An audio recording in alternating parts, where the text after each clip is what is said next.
Chappelle.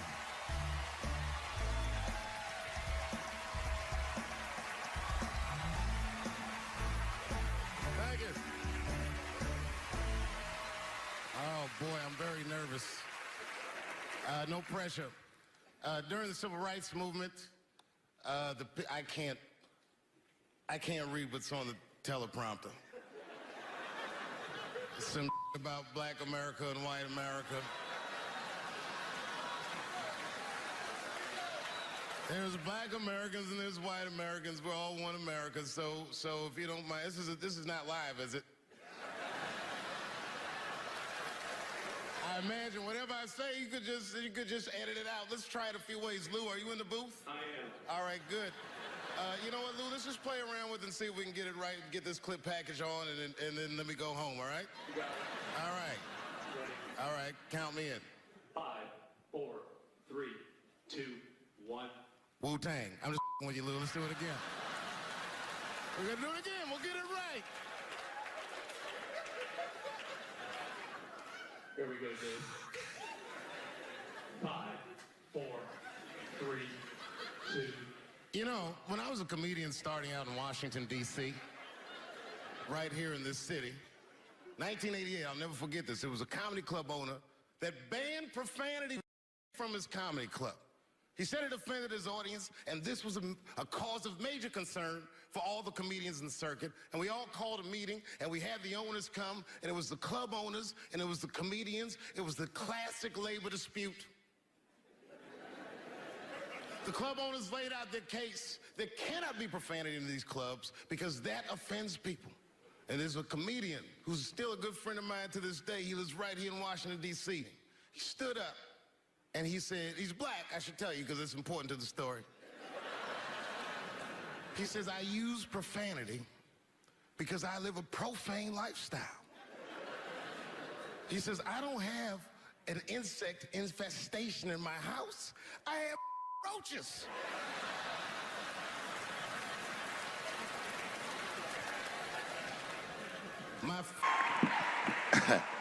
Man, I gotta tell you, when I was sitting here watching what all the other honorees have done with their lives, I started feeling like shit, like this is terrible.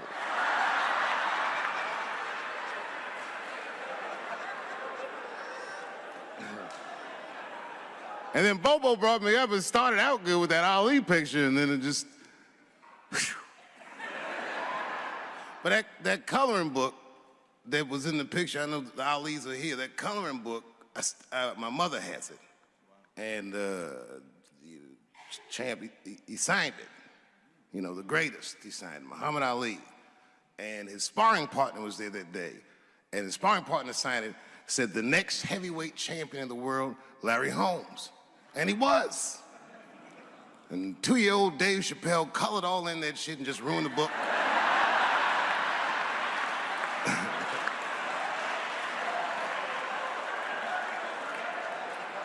But I remember part of the book that I remember real vividly because I asked my mother about it when I was a kid. There's a part where there's a picture of Ali throwing his Olympic gold medal into the Ohio River. That's why it's so weird for me being here. You know, both my parents were very brilliant. My dad went to Brown in 1955. That's right. He told me at the time he was one of 3 black students. He said one of the guys got accused of a rape that he probably didn't commit. And the other guy killed himself, and Dad said, and I left. And see, that's what makes us Chappelle's great. We know when to quit.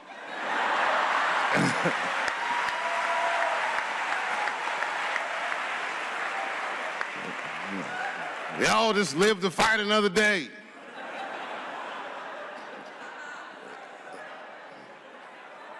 I gotta say, I'm very honored to be here, and I'm very honored to be here with the other honorees. Really, I'm like very humbled by you all, the work that you do, and you all make me want to be better. All of you.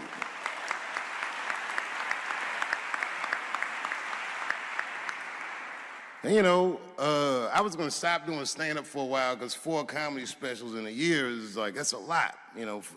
But you know, shout out to my colleagues in comedy. I just want to say that in a way, this for me belongs to my mother primarily, who was an African-American studies professor, and a lot of the content that I say, she raised me well. I'm not an uninformed person. But also, my colleagues in comedy, like comedians have been getting beat up pretty bad recently, and we're somehow nowadays expected to speak with the precision of attorneys or politicians. We are not. I always think of James Baldwin. James Baldwin was one of my favorite writers because he managed to tell white people what they feel like to be around.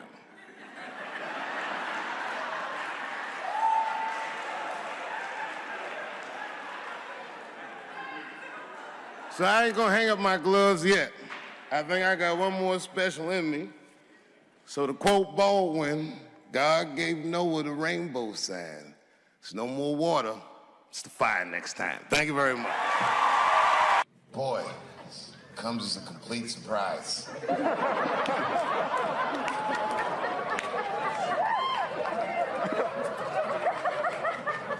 I mean, I read all the reviews, and they said so many terrible things. They were embarrassed for me. I had lost my way. It wasn't even worth watching. I hope all you critics learn from this. This is a teachable moment. Shut the fuck up forever.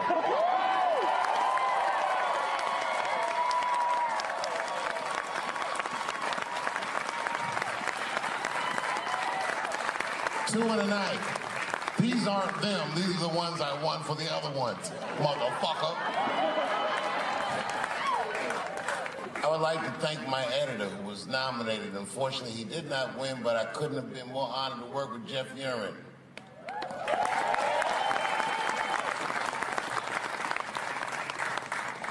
Stan Lathan has been directing television since 1968. Any show that I watched when I was growing up, he directed it. From Sesame Street to Sanford and Son to Good Times to Everything Black. And finally, you motherfuckers finally gave him an Emmy tonight. He deserves so much more, but I'm glad you came around.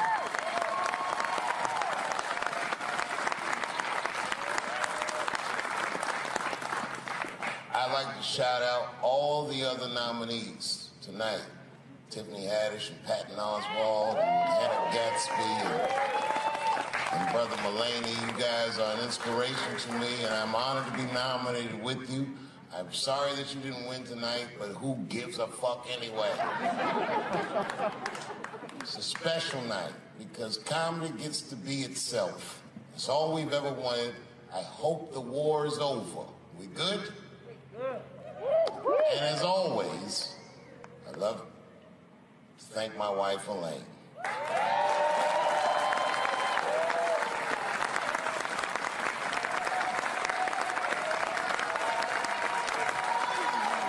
That's right. Elaine has been with me for the last 25 years and had to endure the pains of living with the greatest comedian ever. See you on Monday. Thank you very much. Good night. Thank you. Thank you. I like not knowing what's going to happen. I like making memories. Sometimes I do all this crazy shit around my colleagues just so that they can tell their friends I did it. But rather than talk about myself, just briefly, I want to just talk about my genre. Stand-up comedy is an incredibly American genre. I don't think any other country could produce this many comedians. And unbeknownst to many people in this audience, I don't think there's opinion that it exists in this country that is not represented in a comedy club by somebody. Each and every one of you has a champion in the room. We watch you guys fight, but when we're together, we talk it out.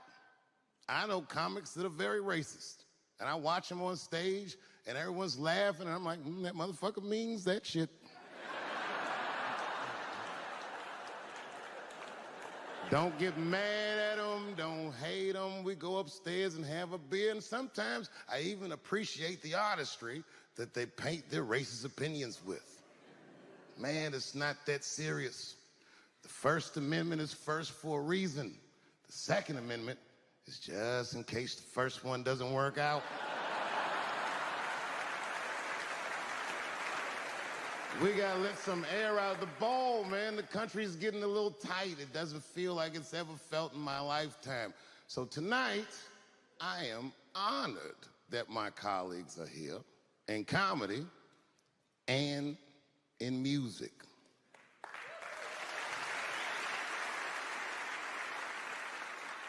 And I want everyone in America right now to look at me. Look at me smoking indoors. I didn't ask anybody, I just did it. What are they gonna do? Kick me out before I get the prize? No, nigga, this is called leverage.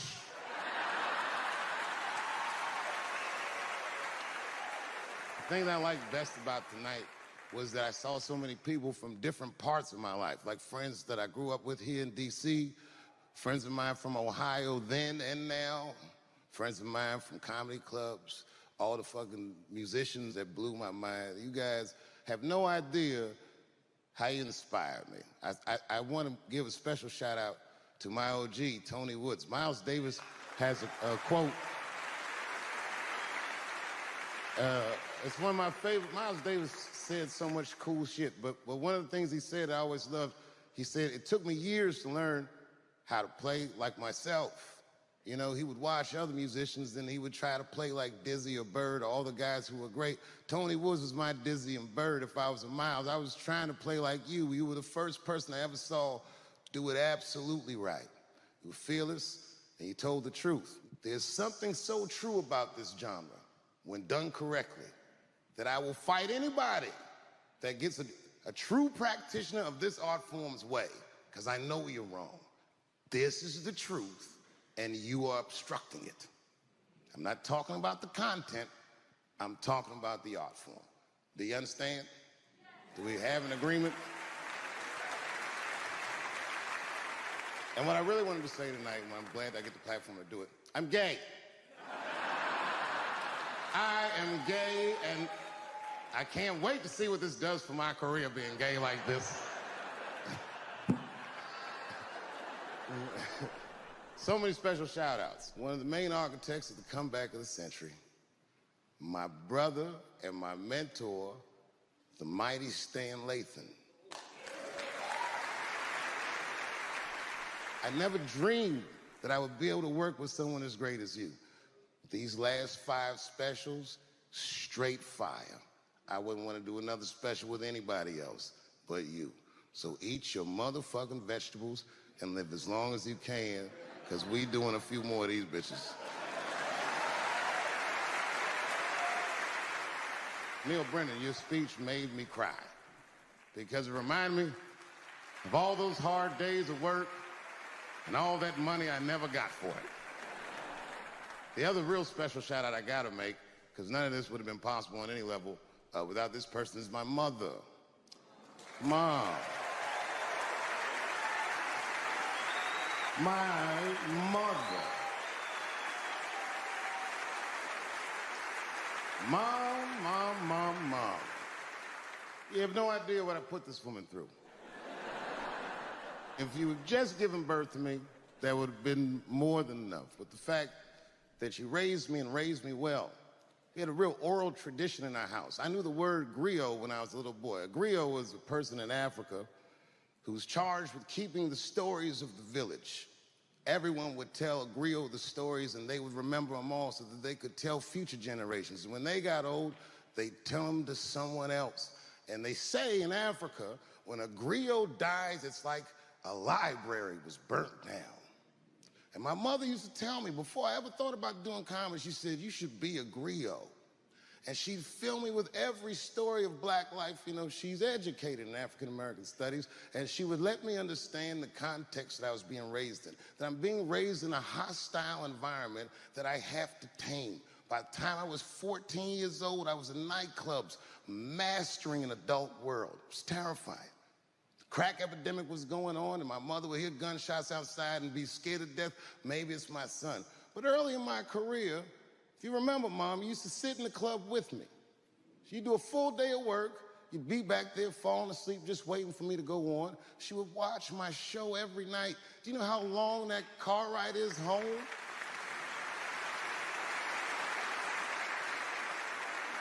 How many of you have ever heard your mother say, pussy jokes were a little too much tonight, son?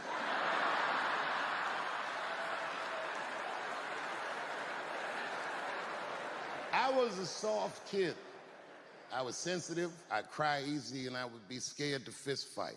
And my mother used to tell me this thing, I don't even know if you remember, but you said this to me more than once. You said, son, sometimes you have to be a lion so you can be the lamb you really are. I talk this shit like a lion. I'm not afraid of any of you. When it comes word to word, I will gab with the best of them, just so I can chill and be me. And that's why I love my art form, because I understand every practitioner of it. Whether I agree with them or not, I know where they're coming from. They want to be heard. They got something to say. There's something they notice. They just want to be understood. Love this genre. It saved my life. So tonight, Mom, I would like to honor you in a very special way that I cannot do on my own. But because now I'm a man with great and influential friends, I'd like to ask my man Thundercat to come out on the stage. Thundercat, the mighty most deaf. Washington, D.C., thank you very much for giving me a home and a place to start. Today is officially Dave Chappelle Day in Washington, D.C. The mayor declared it last night. So, in the future, on Dave Chappelle Day, I ask everyone who wishes to celebrate it to make one incredible memory for themselves and or somebody else. Thank you very much. Good night. Thank you. You know, I speak for a living, and I'm a little nervous today. I wanted to say thank you, Mr. President, and thank you, Bishop Green, and thank everyone at Allen University for hosting me today, because it feels special, right? When I think of this great-grandfather that I've heard about in my life, but never actually touched his legacy. So it's like the product of his loins coming to meet the product of his work. And it's an important day for me personally. And I know a lot of you guys are students, and I just want to tell you I'm the first person in my family to not go to college. And as the president has told you, I've done outstanding in spite of that.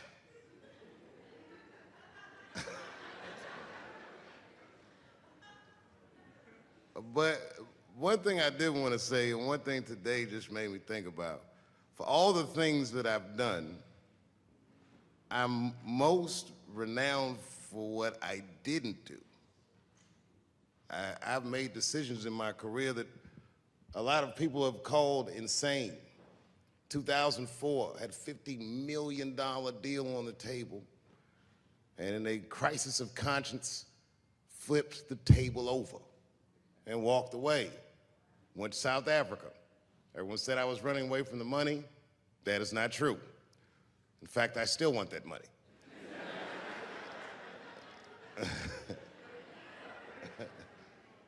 The idea that I wanted to just share with you guys is the idea that sometimes you do what you think is best, whether anybody understands it or not.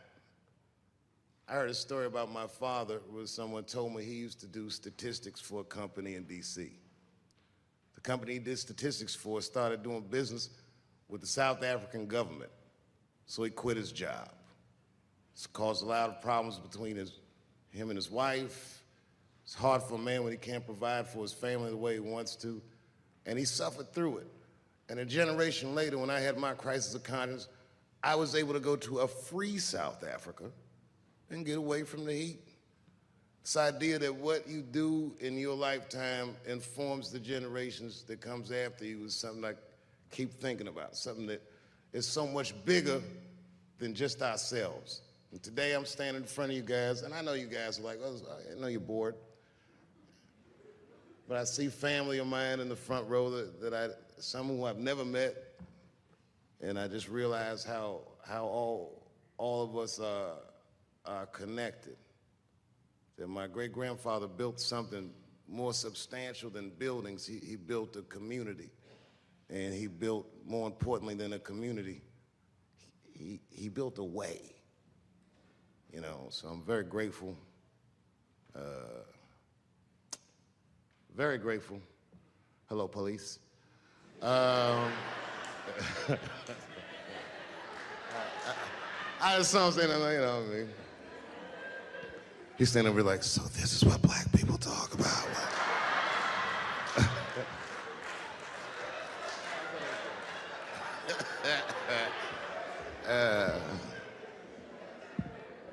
I just want you guys to remember, you know, that right now there's this thing where ethics aren't what they used to be. This idea that people are trying to replace the ideas of good and bad with better or worse. And that is incorrect. You gotta keep your ethics intact because good and bad is a compass that helps you find the way. And a person that only does what's better or worse is the easiest type of person to control. They are a mouse in a maze that just finds the cheese. But the one who knows about good and bad will realize that he's in a maze.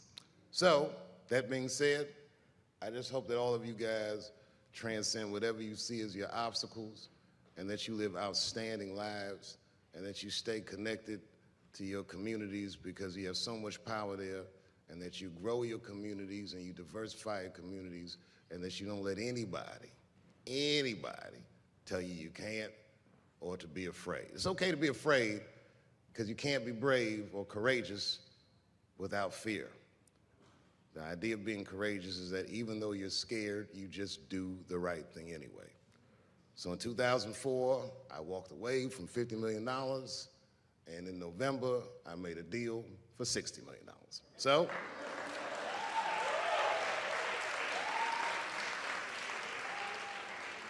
although I am not the most famous comedian of my time, I would like to know what their great-grandfathers did. I'm very proud today. Thank you very much.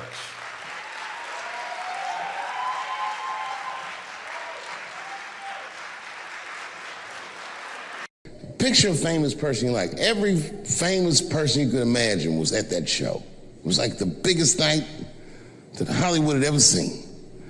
And when that guy tackled me, he cleared the bleachers. I had to watch the tape afterwards to know this happened, but as soon as he tackled me, Jamie Foxx was the first motherfucker that jumped out of the crowd. He was wearing a white cowboy hat like he knew this shit was gonna happen to him. Never seen this nigga in a cowboy hat before. And Jamie started chasing that motherfucker around like any given Sunday. And that kid was fast as shit, was juking and shaking, and they broke Jamie's ankles, and he just kept running. And then Jon Stewart from The Daily Show ran from backstage and jumped at this motherfucker like Super Jew. He was like, ah! And the kid seen Jon coming, so he jumped back, and Jon went flying that way. And this kid was fast, and then he turned around. He sees the emergency exit. He starts running for the emergency exit. Just before he got to the door, motherfucking Puff Daddy from Bad Boy Records jumped in front of the door. That nigga was like,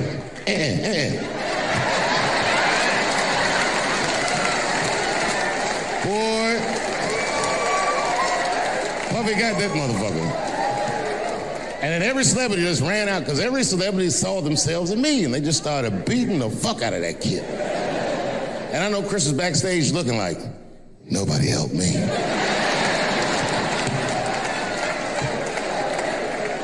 Everybody hates Chris. And what I remember most about that night was the pressure. Before the show, I had to run out there on the avenue and hand out tickets to anybody who would take them because I couldn't even fill the fucking room. And boy, what a difference 24 short years makes.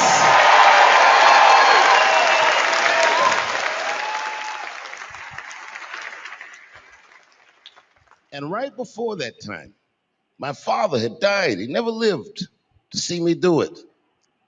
And when he died, I was inconsolable. I thought I'd never smile or laugh again. And the only thing that got me out of that space was a comedian friend of mine, the late, great Norm Macdonald. That's right. Shout out to Norm. And what Norm did, which I'll never forget, is he knew that I was the biggest Jim Carrey fan in the world. Now, I'm not going to go all into it, but Jim Carrey is talented in a way that you can't practice, rehearse. What a God-given talent. I was fascinated with him. And Norm knew that. And he called me up and he goes, Dave, he says, I'm doing a movie with Jim Carrey. Do you want to meet him? And I said, fuck, yes, I do. And it was the first time I could remember since my father died being excited. And the movie was called Man on the Moon. I didn't know any of this. And in this movie, Jim Carrey was playing another comedian I admired, the late, great Andy Kaufman. Yes, and Jim Carrey was so immersed in that role that from the moment he woke up to the time he went to bed at night, he would live his life as Andy Kaufman. I didn't know that. When they said cut, this nigga was still Andy Kaufman. So much so that everybody on the crew called him Andy. I didn't know any of that. I just went there to meet him, and when he walked into the room where we were supposed to meet, I screamed, Jim Carrey! And everyone said, no! Call him Andy. And I didn't understand. And then he came over and he was acting weird. I didn't know he was acting like Andy Kaufman. Just like, hey, how you doing? And I was like, hello. Andy? Now, in hindsight, how fucking lucky am I that I got to see one of the greatest artists of my time immersed in one of his most challenging processes ever. Very lucky to have seen that. But as it was happening, I was very disappointed. Because I wanted to meet Jim Carrey, and I had to pretend this nigga was Andy Kaufman all afternoon. And he was clearly Jim Carrey. I could look at him and I could see he was Jim Carrey. Anyway, I say all that to say, that's how trans people make me feel. My wife's friend, Stuart, told me that. My wife has a lot of gay friends. Stuart's their leader. She has a lot of gay friends. And I don't like them. Not because they're gay, I'm just judging them on the merits of their character. They're just not nice dudes. They're rude house guests. They're sitting on my couch, giggling with my wife, eating my mother macaroons. And I come in, they act like the party's over. Hey, Stuart, what's going on? This guy talks to me the way a cat would speak if a cat could talk. Hi, David. He always wants to have some kind of gay political argument. The last one was about a petition in federal court to take the words husband and wife out of the law. I said, well, why would you want those words out the law? He said, because it discriminates against same-sex couples. I was like, niggas, please save me the semantics. Just trust me, take your chips and get the fuck out of the casino. You're about to crap out. Go outside, talk that over amongst yourselves, and whichever one of you is gayer, that's the wife. Okay. Before I did Killing Them Softly, when I was 22, HBO gave me the biggest opportunity of my life at that time. They gave me a half-hour special, but this shit was not like a special, you know what I mean? It was like, it was generic. It didn't even have a title. It was just Dave Chappelle. And I shot it in San Francisco at a place called Broadway Studios, which is on the second floor of a building. And beneath Broadway Studios is a nightclub. And the special was only supposed to be 30 minutes. And I got ready, I practiced, I did all the shit I was supposed to do. And the night that I taped, 20 minutes into my 30-minute set, I'll never forget this, music started blasting from the nightclub underneath. You could hear it real loud, and it fucked my whole show up, and I was devastated. I was a young man. I really believed in what I was doing, and I thought that my dream had been killed. So when I got off stage, I ran down the steps to the alley behind Broadway Studios, and where the control trucks are parked, and I kicked that motherfucking door open, and I started yelling at all the producers. I was nobody in show business, just a guy that believed in us. I said, man, you fucked everything up. That fucking music, what the fuck were you thinking? And there was a guy who was a big-time producer, I ain't saying no names, and he stood up, and he said, hey, kid, sit the fuck down. He said, we didn't ruin anything. He said, we made a deal with that nightclub to not play music, and they didn't honor the deal. And I said, who didn't honor the deal? And he pointed to a guy. I'll never forget it. It was an old white man sitting in the Ford Taurus by himself. And he said, that guy right there. And I didn't waste no time or ask no questions. I went to that Ford Taurus, and I beat on that window, and I said, open the door, motherfucker, I want to talk to you. And that old man looked at me for 1 second and wisely drove the fuck off. And left me in the alley cussing at anybody who would listen. And 2 minutes later, literally 120 seconds later, couldn't have been any more than that, the doors of the kitchen in the alley of that nightclub underneath Broadway Studios flung open. And that old man was standing there, that same old man with reinforcements. He had 2 big goons with him, and he looked at me, and he was calm as a cucumber. He said, you, come here. I want to talk to you. I didn't know anything about the streets at this age. But I found out later in my life that these men were Russian mobsters. And I don't know what you guys know about the Russian mob, but these are the niggas that killed Denzel in Training Day.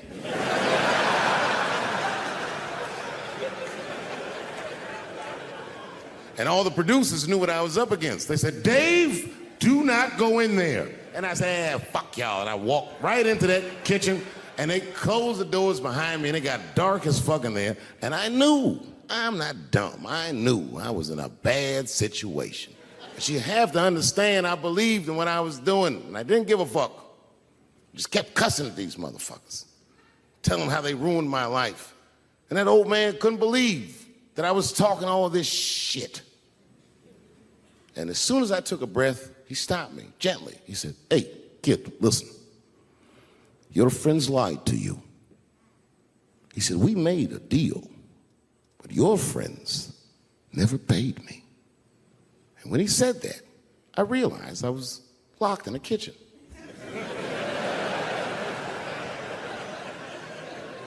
I realized he was telling the truth, which would make me wrong. And the very moment that I realized I was wrong, for the first time, I was afraid.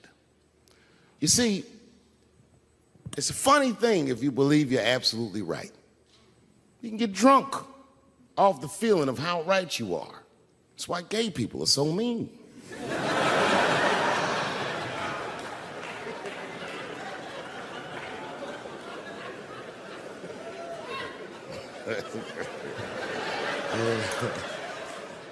But I didn't buckle.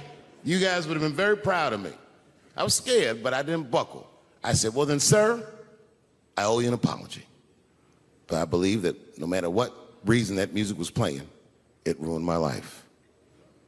And that old man looked at me with sympathy in his eyes.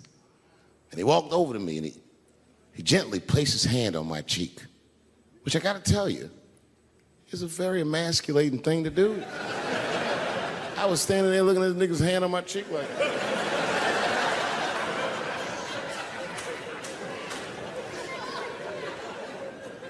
And he said, you are a real man. And he tapped me on my cheek. Real soft. Just like that. The doors opened back up. The light from the alley flooded into the kitchen. And I just walked out alive. I lived to fight another day. And in that moment, I learned one of the most valuable lessons of my life, and I have to share it with you. And that lesson is this.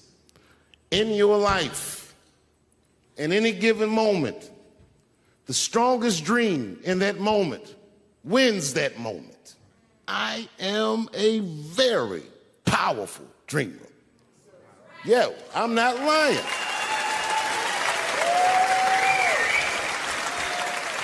I dreamed tonight, this very night, as a 14-year-old boy, and I am living it as a 50-year-old man.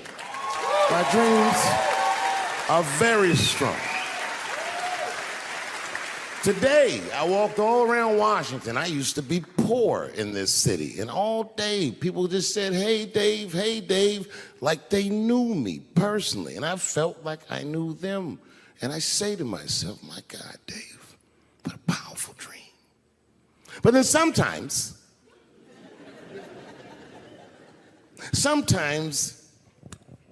I feel regular.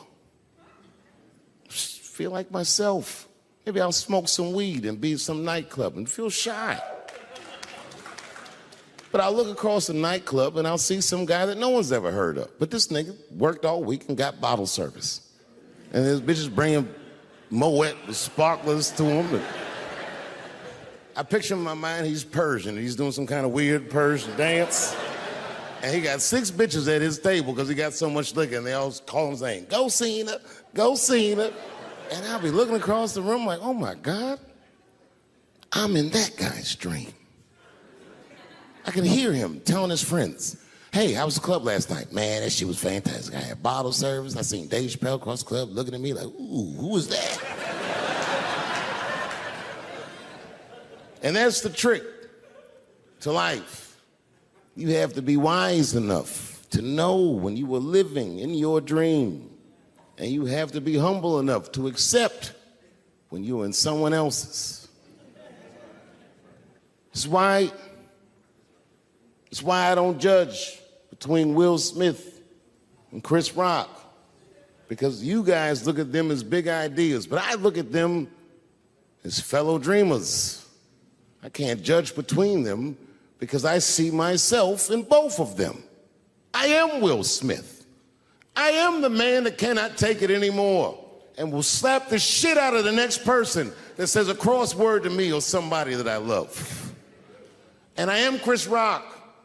I am the man that can get slapped in front of the whole world and keep my composure so I don't fuck anything up. That is what men do. Men make boundaries. Men enforce boundaries, and men test boundaries. And no man tests more boundaries than a trans man. Kelly got another sex tape out now. This guy makes more sex tapes than he does music. He's like the DJ Khaled of sex tapes. Another one, like damn. The new one's so bad that they didn't even show it. 16 times the girl's age was mentioned. Isn't that crazy? This motherfucker's an idiot. He was fucking her like, yeah, this is the best 14-year-old pussy I've ever had in my life. And she was like, you like this 14-year-old pussy? He's like, oh yeah, I love this 14. I'm like, man, you need to shut the fuck up. You gotta give your lawyer something to work with. You're supposed to be on the tape like, this is the best 36-year-old pussy I've ever had in my life. And then your lawyer gonna be like, Your Honor, clearly my client thought that this woman was 36. As he mentioned some 16 times in the tape. They gonna know you lying though, you know what I mean? Everybody knows no such thing as good 36-year-old pussy. When I see a fellow dreamer, I give them my utmost respect. Even if I don't understand what their dream is. I know a dreamer when I see one. And I've met many powerful dreamers in my life. None more powerful than a man who calls himself Little Nas X. I met this nigga at a party. I had no idea who he was. But the minute he walked in that party, I knew I was in his dream. Everybody in the party was another dreamer. Everyone was famous, but when that nigga walked in, he was dressed like C-3PO. He was shining.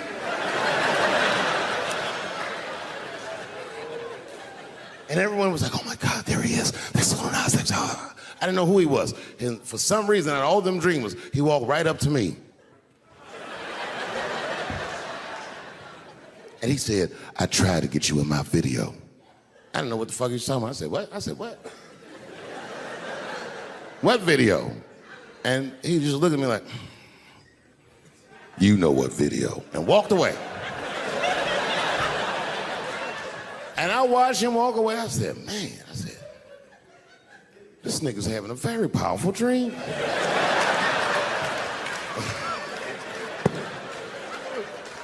You know what it reminded me of?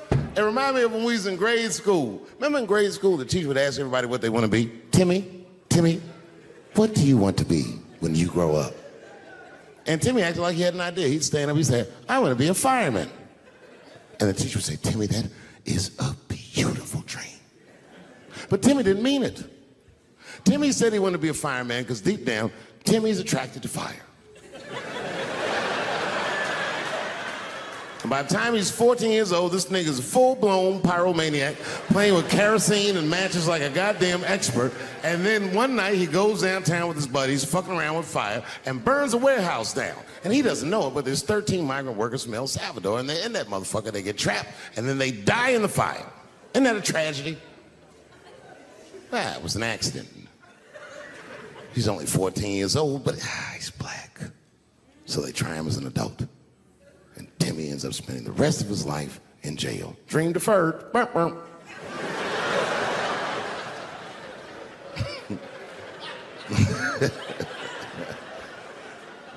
What about you, Billy?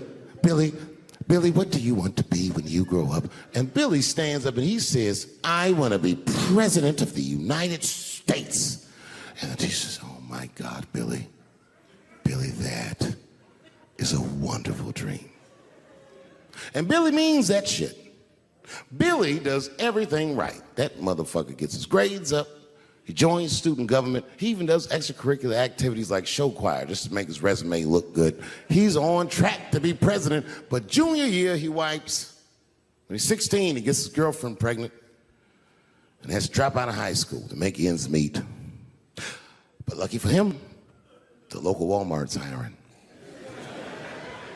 By the time he's 20 years old, this motherfucker makes assistant manager at Walmart. He's the youngest one in the district. He says, oh my God, if I can keep this up for 4 more years, I could be a manager.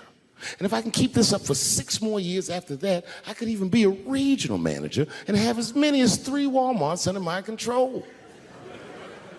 And he's a big picture guy. He sees where this path is going, so he kills himself.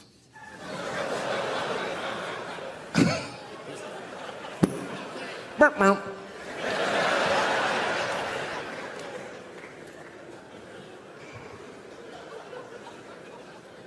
Well, what about you?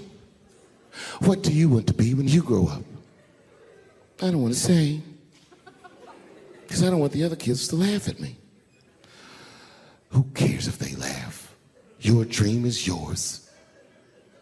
Own your dream so they can come true. Say it loud and proud. What do you want to be when you grow up?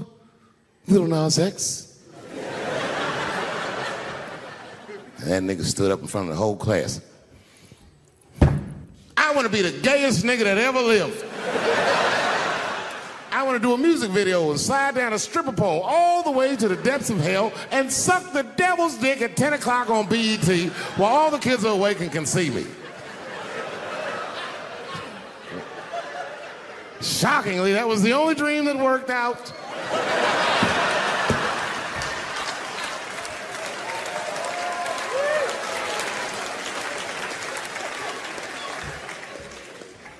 That's why I'm here tonight in the city where I built the dreams that I live.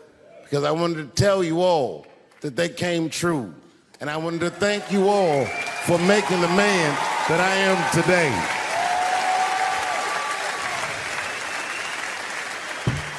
Yes, I am living a very powerful dream. Every time I come to this city and I stand in front of you, I realize that, my God, man, this is not my dream at all. It's yours. And I am honored to be in it. Thank you very much, Washington, D.C. I'll see you next time. I'll tell you what happened, but I can't say it directly. There's a book to me that encapsulates my entire experience before I left the show. And the book is called Pimp. It's written by a guy named Iceberg Slim. Here, bring it up here. This is Matthew. Matthew was from France. He's white. And yet, he has an original copy of this book written by a black American who was a pimp in the 40s. Iceberg Slim, his real name was Robert Beck.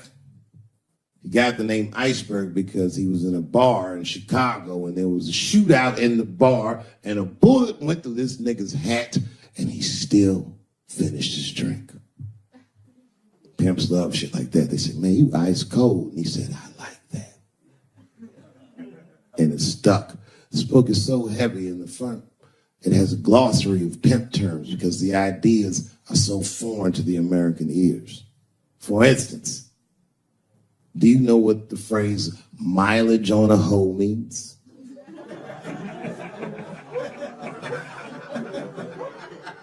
Of course you don't. Mileage on a hoe is a very wild concept. It means that pimps understand there's a finite amount of bad shit a person can do before they'll lose their fucking mind. And a good pimp can look at a woman that he's never seen before and call it, she's good for 500 fucks. That's her mileage. Anything over that, that bitch is gonna spill. They do it to you. Why the fuck do you think most of us work from 9 to 5? Because 9 to 6 might kill a bitch.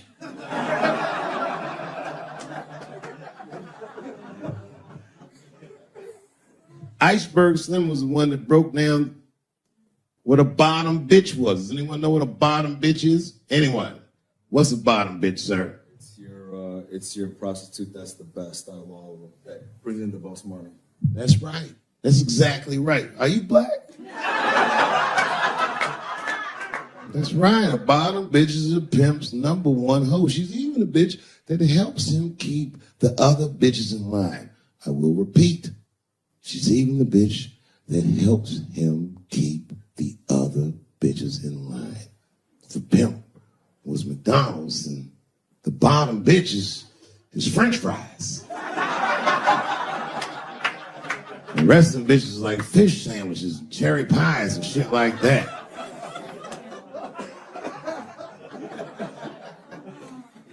Iceberg Slim breaks down some of the coldest capitalist concepts I've ever heard in my life.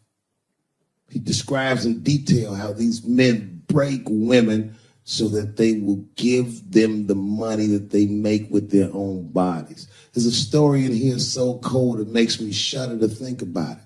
Well, Iceberg Slim is trying to control a woman that he finds uncontrollable. So he asks the older pimp how he can rein her in. And the older pimp says, oh, that's easy, Iceberg. All you have to do is beat that bitch with a coat hanger and then run her a bath and give her some pills. She'll be so grateful that you fixed her that she'll forget you were the motherfucker that beat her in the first place. That's some cold shit. Now, end of this book, Iceberg Slim tells a story. It's kind of the crescendo of the book.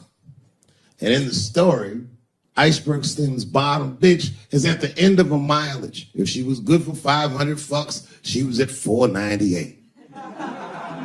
She was bubbling. You could see it. She was going crazy. She started saying all kinds of shit. Oh, I always wanted to be in circus. Circus, this bitch is stupid. I can juggle too, you know. Juggle. He had to let her go. It's hard to let her go. A bottom bitch go. And he wasn't ready to let her go because his organization couldn't handle losing her. But she didn't know that. She didn't know how important she was. So what he did was he called her to a diner. He said, look, bitch, you and I gotta part ways. She said, fine, motherfucker. I don't need you anyway because I know somebody at Ringling Brothers. She's like, all right, bitch, whatever.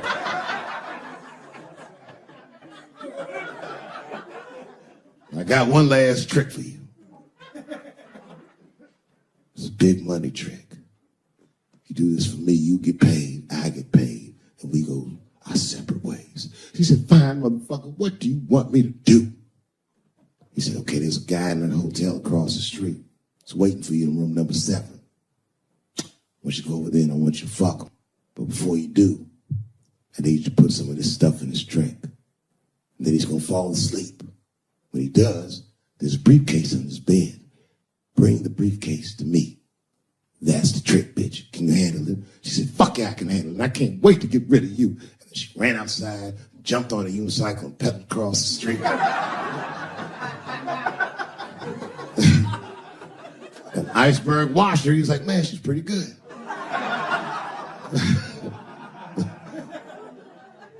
Man, if I never jerked off in the face, maybe she would have been in the circus right now.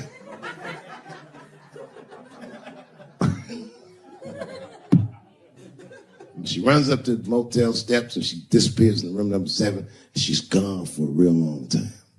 Real long time. So long, in fact, that Iceberg got a little worried. But then, suddenly, she came back. He said, what's going on, bitch? Where's the briefcase? She said, I didn't get it, Daddy. He said, what do you mean you didn't get the briefcase? Bitch, what's wrong with you? She said, oh, I did everything you said, but that man don't look right. Something wrong, Daddy. He said, what do you mean something's wrong, bitch? Did you put that stuff in his drink? She said, I did everything you said, Daddy. I put all of it in his drink. He said, wait a minute, bitch. Wait a minute. You put all of it in his drink? Now he had to see for himself. So the two of them go across the street to the motel. They go into room number 7. And on the bed, laying lifelessly, is the white man that she was supposed to fuck. And Iceberg said, you right, bitch. She don't look good. What the fuck? So he called a friend of his that was a doctor that was close by. And the doctor came in, gave the guy a thorough examination, and told them both what was obvious. Slim, this motherfucker is dead. Oh, God, Daddy. Oh, no. Oh, no, we killed him. He said, calm down, bitch. We didn't do anything. You killed this motherfucker. And then he reached on the bed and he grabbed the briefcase. He popped it open. It was filled with money. More money than any of it ever seen. And Iceberg took a little bit of the money and gave it to the doctor, and the doctor left discreetly. All right, bitch, let me think. I can fix this for you. I know somebody I can call. But if I call him, I'm going to owe these motherfuckers a big favor. Oh, God, Daddy, please.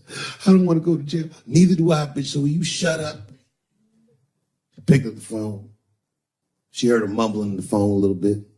He hung up the phone, and she was pacing the room, and he was just standing there cool, and they were waiting, and suddenly a van pulled up downstairs. 2 guys get out with a carpet. They walk upstairs. They roll that carpet out on the floor. They throw the body in the carpet. They roll that motherfucker up like a burrito. They pick that shit up, and they throw it in the back of the van. They come back up, and Iceberg opens the briefcase again and gives them a little money. He says, I'll get in touch with you guys later. They say, you're not going to get in touch with us at all. We'll find you. He said, whatever, nigga. And they bounced. Oh, God, Daddy, oh, God. He says, relax, bitch. Listen, we getting the fuck out of here. You go downstairs, you get the car. We gotta leave separately. She went, she got the car. Iceberg grabbed that briefcase, waited a few minutes, looked out the window, and then he went down with her. They both got in the car, and they drove off. She was a blubbering mess. Oh, you did all this shit. He said, I told you, bitch. We didn't do anything. You killed a motherfucker, and I cleaned him up. And now we got us a secret, okay? Now, I know I'm not going to tell, bitch. It's you.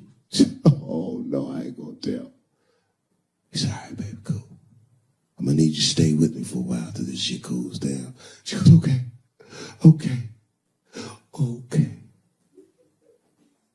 That's the game. That's how the whole shit works, ladies. You understand? This bitch was at the end of her mileage. She was at 498. She ended up tricking for Iceberg for another 6 months. She must have turned another 200 tricks for him. Do you understand? That's some cold shit. And the cold shit about it is that the dead guy on the bed wasn't even dead at all. This motherfucker was just a friend of Iceberg's acting like he's asleep. The doctor wasn't a doctor, it was a motherfucking butcher that happened to have a white coat.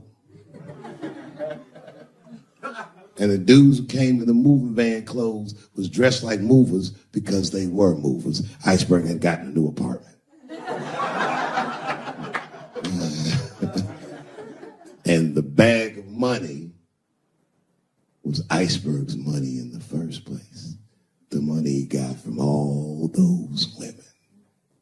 That's a cold game. That's the motherfucking capitalist manifesto. And that's why I went to South Africa. So now we got us a little secret, bitch.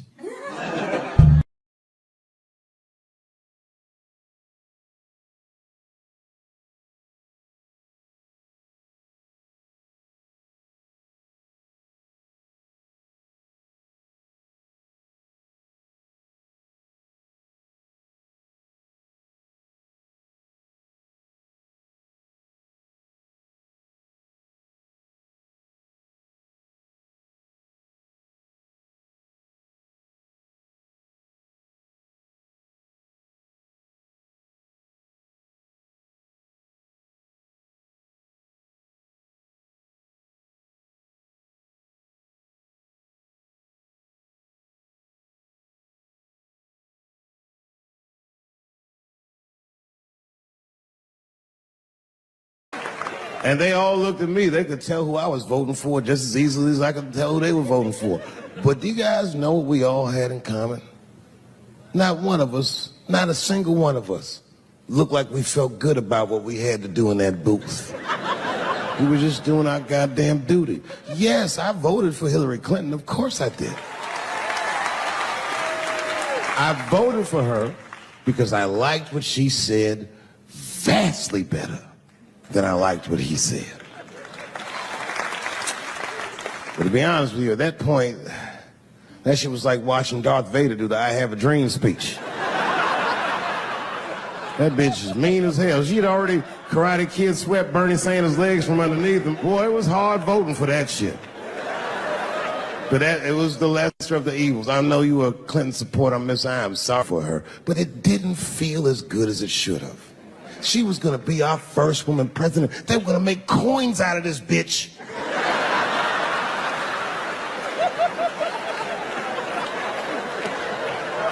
And somehow she just missed the dunk. Of course she should have beat him. Of course she should have beat him. You know what voting for her felt like? It was bittersweet. It felt like I was lucky enough to eat Halle Berry's pussy. And whilst I was doing so, she fucking farted in my face, man.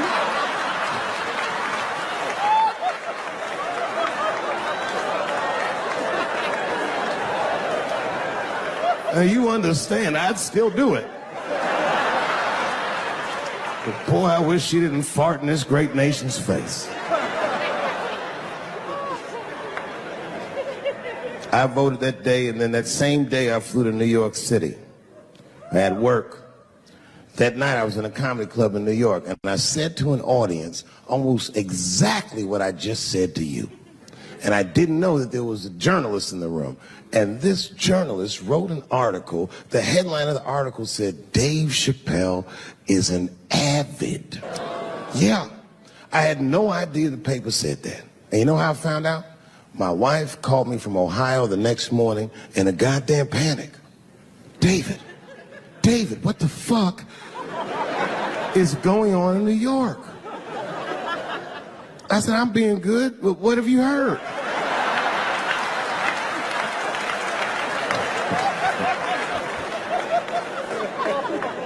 And my wife said, the paper is saying that you're a Donald Trump supporter.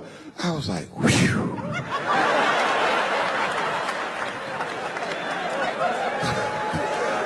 I said, don't worry about that shit, baby. Nobody in their right mind would believe that. And she said, no, David, people believe it. And then she started reading the comments to me. Oh, they were terrible. All these black people call me all kinds of Uncle Toms and shit. I should tell you, buddy, this is a very serious allegation from one black to another. I was incensed. Uncle Tom? Uncle Tom, nigga. You the one that reads the Observer. Anyway, all this shit goes down around, and now Trump is the president, and I'm hosting Saturday Night Live.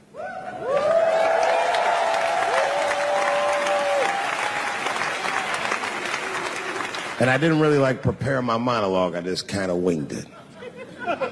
And at the end of the monologue, I don't even remember what I said. I said something like, fuck it, we're historically disenfranchised, and we're gonna give him something about we're gonna give him a chance if he gives us a chance. I don't know what I said, but whatever I said, I really wish I didn't say that shit.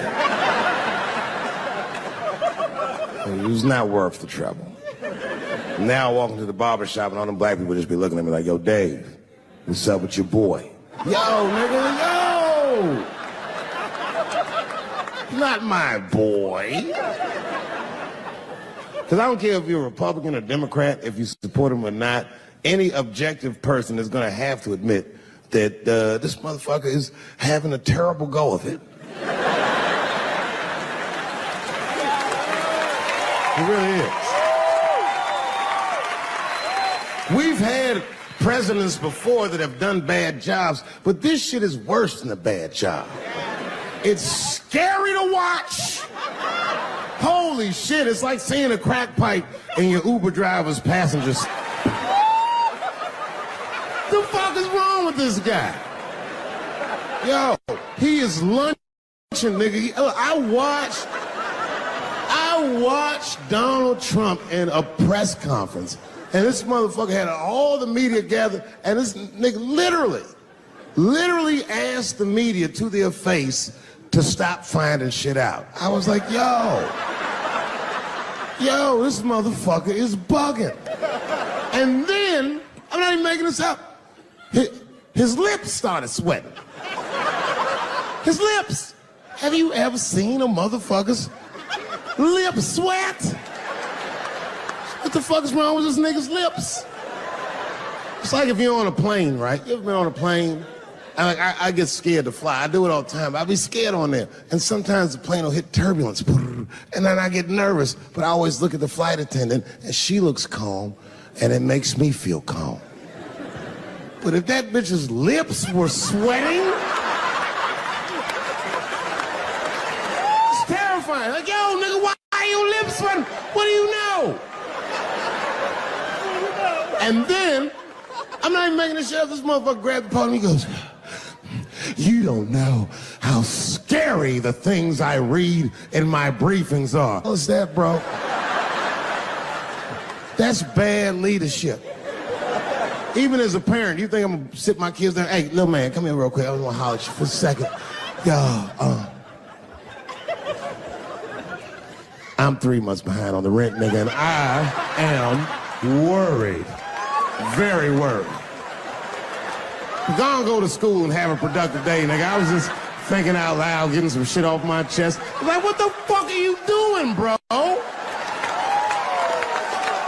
This is bad, man. Jesus Christ. All this motherfucker's ideas sound like high people ideas.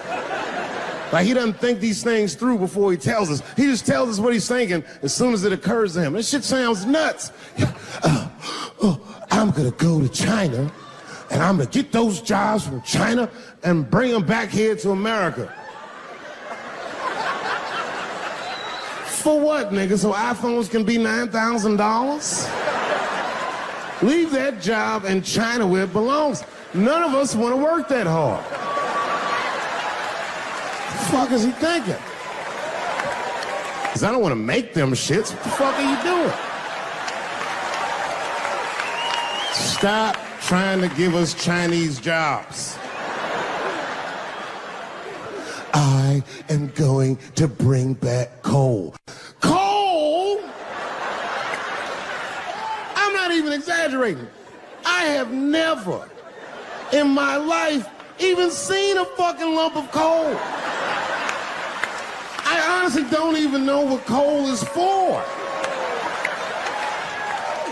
If you're gonna have motherfuckers digging around in the dirt looking for shit, find me some truffles, nigga. That's what I'm about.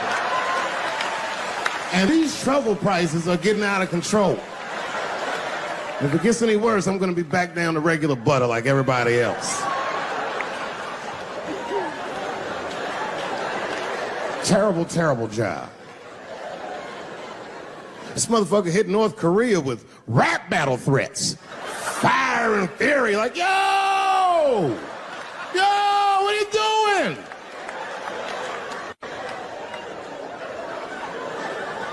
It's fucking Korea, man.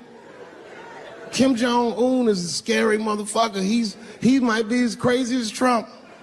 Some scary shit. And if you one of them naive motherfuckers that thinks that a war with Korea is going to be easy, then you don't play Call of Duty at 3 a.m. like I do. Because that's when the Koreans play. Fucking 8-year-old Korean kid took out my whole goddamn platoon last night.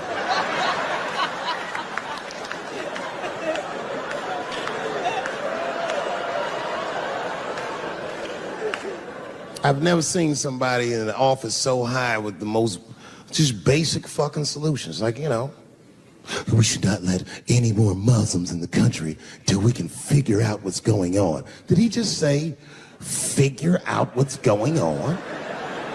Who doesn't know how to do basic math? Let's count it out, okay? It's been 17 mass shootings in the United States. 4 of them were done by Muslims. None of those 4 Muslims were from any of the 7 countries in your stupid ass original band.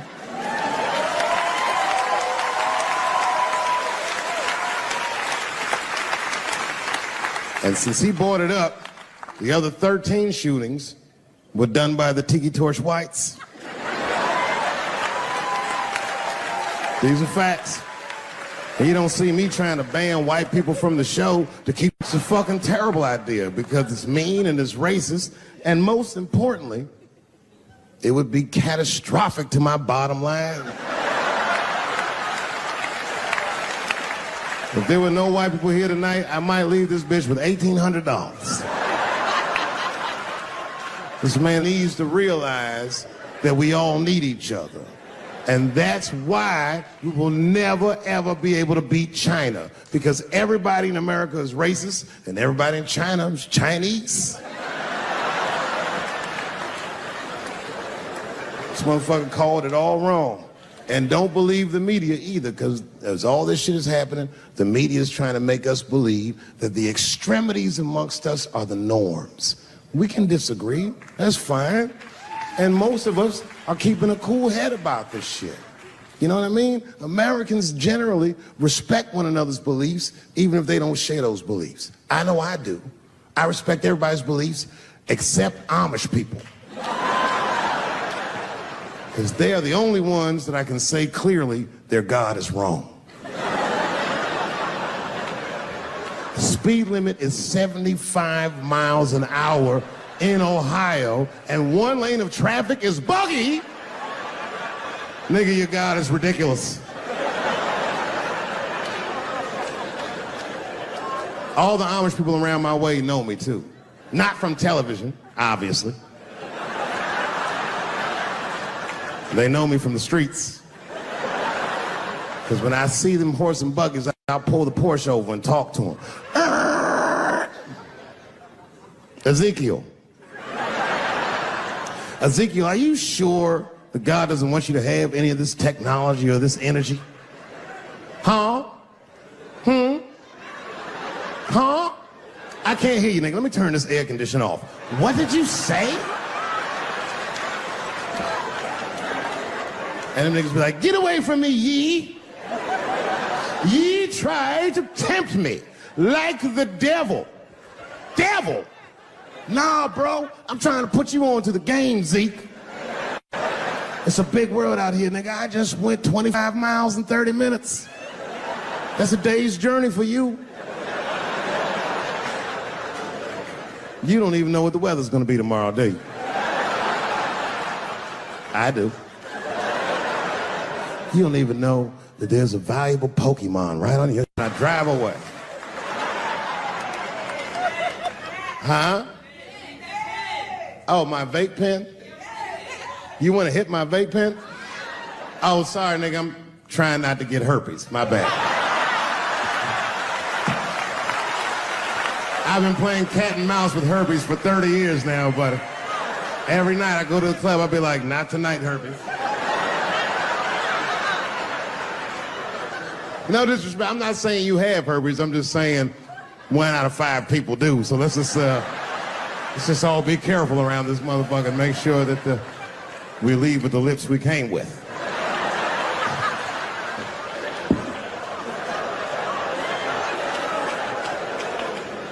Every cent of that $12,000 ticket done it. That's fantastic. Well, it's a pleasure to be here at the Illuminati bake sale or wherever this thing is that I'm at. I gotta tell you, I was nervous. Hey, how you doing? You know, it's funny when you see a black person in a room like that, you're like, oh, she owns BET.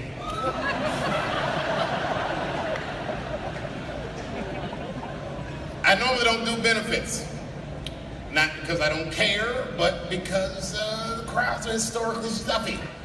I don't like being judged. I love you, bro. In a very impersonal way, I should add. But I can't even see who said that. I haven't been back in New York in a while, especially for something like this. I was here years ago. And it was one of those times, my wife was mad at me because I had said something terrible. These things happen in a marriage. We always say the meanest things to the people we love the most. And it's not that we mean them, it's just that we know that these people love us and they'll let us say these things. And it makes us feel better. So this particular time I was in town for a protest. It was during Occupy Wall Street. I wasn't here for Occupy Wall Street, I was here for a lesser known protest called Occupy Luxury Suite. It was day 6. I was bored, it was late in the afternoon, so I figured maybe I'd call some of my friends in New York and tell them I was in town, have a nice lunch. And I did. I called them up, we had made plans, and then I went outside to catch a cab. And that's when reality set in. I'm still black in America. It was 4 o'clock, it was hot. You know how New York gets in the summer when it's hot? It was that sweltering, do the right thing heat. And I'm standing out there trying to catch a cab, and I can't catch a cab to save my life. But then I remembered I was staying in a luxury suite, and there's a guy there that's supposed to help me out. So I go to him and I say, sir, I'm having a very difficult time catching a cab, and I'm gonna get to the hotel. And he said, Mr. Chappelle, absolutely. Why don't you wait in the bushes and we'll get a cab for you. And I said, that's a great idea. So I hide in the bushes, and I'm waiting for this guy to catch a cab, and it's taking him a long time too.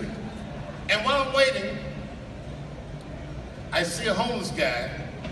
I'm assuming he's homeless. He looked disheveled, and he was digging in the trash, but very deliberately, not an idle sifting. This guy was on a mission. He was digging in the trash real hard, and I was staring at him. Not in a judgmental way. I was just looking at him like, damn, this guy's really digging in the trash. And as I said it, it was as if he heard me. And he looked directly at me while I was hiding in the bushes. And then he started walking directly towards me. And as he got closer, I could see that he recognized me. I could see him put my name together. Oh, not Chris. And as I got closer, on his face I saw hope and desperation. When he got real close, I couldn't take it anymore. It was too intimate. I screamed at him. I jumped out of the bushes. I said, don't come any closer. And he said, I just need some. I said, don't even finish that sentence. Get away from me. You stink. You stink, I said. And he looked at me, and I saw fury in his eyes. And then I saw hurt. And then I saw resignation, like he remembered something. And then his eyes just drifted slowly down to his own tattered shoes. And instantly, when I saw that, I felt so much better.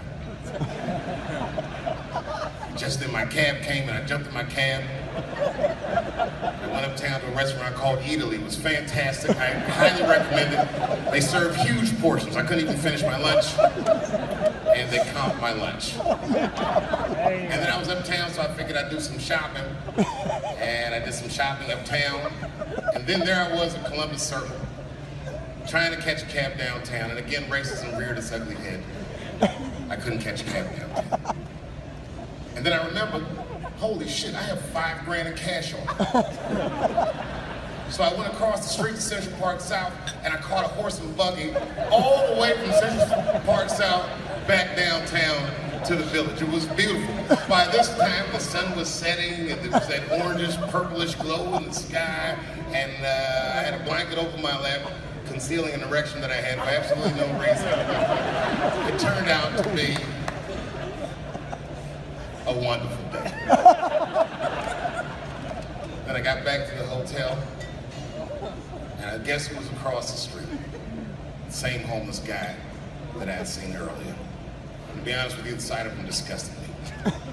I ran to the hotel door, and the only thing that stopped me was I saw my own reflection in the glass. There I was, spaghetti sauce on my face from my expensive lunch, arms filled with shopping bags, and I must have Medusa'd myself because I stood there for a very long time. And then, the story's going nowhere, but the guy that helped me earlier saw me and he said, Mr. Chappelle, are you okay? Do you need some help with your bags? And I said, no, I don't. I need you to just keep an eye on me because I have to go across the street and take care of something. And I ran across the street to that homeless guy that I'd seen earlier. And as soon as he saw me, he was mad. He said, I said, look, man, I'm sorry. That's why I came over here. I just wanted to let you know that it was wrong for me to say that. And to be honest with you, I couldn't even smell you when I said it. I didn't know that you stunk, but you do stink now that I'm close. And I just wanted to let you know that I was wrong, and I'm sorry. And his eyes softened. Now I couldn't see any anger or anything. Matter of fact, I couldn't even read his expression. He just looked at me for a long time. It made me very uncomfortable. They said, you know, deep down, I think I'm around this area. Because I was hoping that I would run into you. I was going to punch you in the stomach. It takes a real man to know when he's wrong. And it takes a bigger man than that to admit that he's wrong. And you coming over here and apologizing to me, he said, that's no little thing, young man. And I accept the apology. And I said, well, thank you very much, sir. And I don't mean this in a bad way, but I had a wonderful day today. I said, it was a beautiful day. And the only time I felt bad all day is when I thought about you. And he said, that's fucked up. I said, I know. But I did think about you when I was shopping, and I bought you something in case I might have saw you. He said, you bought something for me? I said, yes, I did. And I set all my shopping bags down, and he went up to that shopping bag, and he looked in there, he said, oh my God. I said, not that one, motherfucker, this one's for me. And I handed him a Macy's bag. He said, oh my God, is this for me? I said, it's for you, go ahead, look. He said, this is a brand new lime green velour Sean John sweatsuit. I said, yep, same shit Puffy wears. And he said, man, thanks, young man. And he started to put it on right there on the street. I said, wait a minute, that's not all. Look in the pocket. They looked in the pocket, and he was like, is this I said, that's right. A marijuana cigarette? I said, yes, that's right. He said, I have not smoked marijuana since Vietnam. Without smoking, if you smoke it with me. I said, well, I hadn't planned on putting my lips on the same joint as you. Sure, why not? I'll light it first. And I lit the joint. We literally sat there on the dumpster right there in Soho. Smoked weed. Me and this homeless dude. He had on that lime green sweatsuit. Kind of looked like Oscar Grouch, as the son was saying. I know you guys are mad right now, but who is this? We are all incredibly privileged people. And you know, I was the first guy on television to ever say, give Donald Trump a chance. I know, I fucked up. I shouldn't have said that. Huge mistake on my part.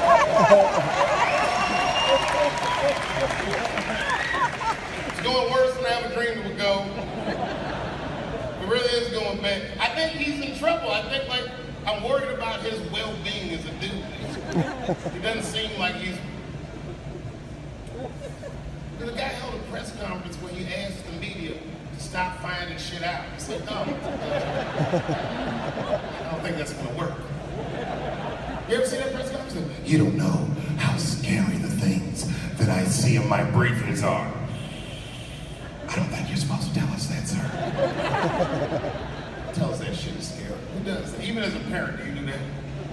So the kid's saying, hey, little man, look, I'm 3 months behind on the rent, and I'm worrying this month. I don't know if it's gonna work out. Go to school and have a productive day.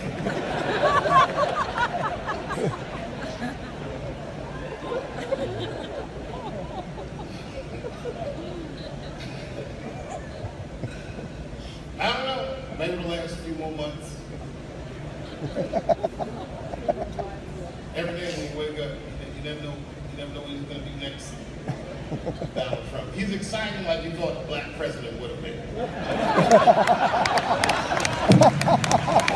He's action-packed in a way we never dreamed the president would be action-packed. That's great. Here's a crazy shit.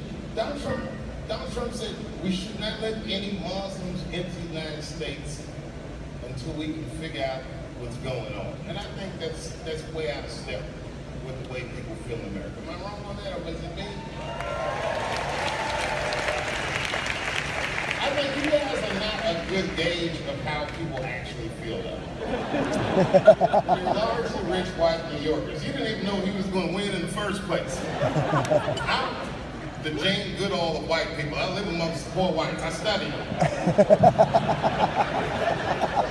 And I have no problem with any white person, but the poor whites are my least favorite. A lot of trouble from them. But I knew he was going to win. And I just felt like he was out of step. Like, I feel like most Americans believe that we respect each other's beliefs, whether we share those beliefs or not. I know I feel like that. Even out there in Ohio, it's like that. I respect everybody's beliefs, except for whatever Amish people believe. I can't stand seeing them.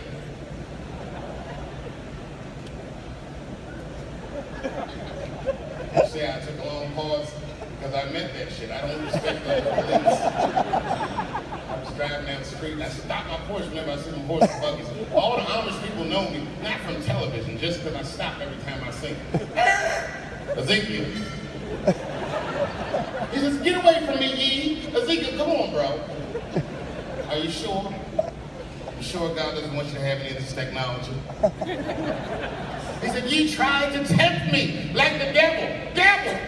I'm trying to put you onto the game. I just went 30 miles in 25 minutes. It's a big world, Ezekiel. You don't even know what the weather's going to be tomorrow, do you? You don't even know there's a valuable Pokemon on your shoulder. Blink, tap, tap.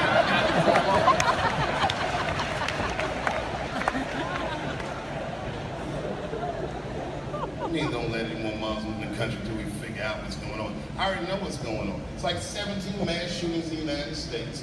4 of them were done from Muslims. 7 of the countries that are banned have none of those 4 people from them. The other 13 shootings was done by crazy white people. And you don't see us banning white people from benefits to keep the rest of the audience safe. Not only is it wrong, it would be catastrophic to the Robin Hood Foundation's bottom line. There were no white people here, we'd only raise $300, maybe $400 tonight. That's not we all need each other. Is he going to get impeached, Trump? No, I don't want that enthusiastic hooray. I want somebody, I know there's a guy in this room somewhere that's like, yes, he is fake. And I'm like, yes, he is. His wife still lives in New York, doesn't she? Nobody wants to. You guys probably know him personally. I forgot where I was. Sorry about that. I'll just Google the shit when I get on stage. Hey, how are you, man? You look great, by the way. They asked me to come here for 15 minutes. Sure, they regret it. I am the other Westmore.